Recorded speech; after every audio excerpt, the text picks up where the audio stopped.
नसीन kitchen में मैं आज फालसा जूस की रेसिपी आपसे शेयर करूंगी, जिसमें मैंने सबसे पहले फालसा लिया है 2 टेबलस्पून, मैंने शुगर ली है और कुछ आइस क्यूब्स लिए हैं और 1 ग्लास वाटर डालेंगे इसमें।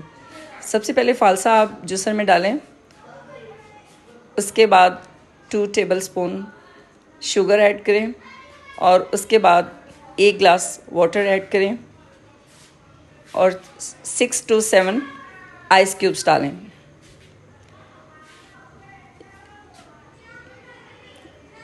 इसके साथ ही आप इसको अच्छे से ग्राइंड कर लें।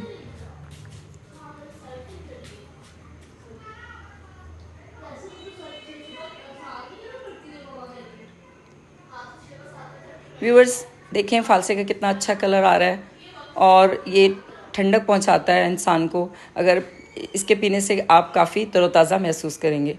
फालसे का शरबत आप ज़रूर बनाएं और इससे इंजॉय करें। व्यूअर्स, आपको मेरी रेसिपी पसंद आए तो इसे शेयर करें और इसे लाइक भी करें। Thank you.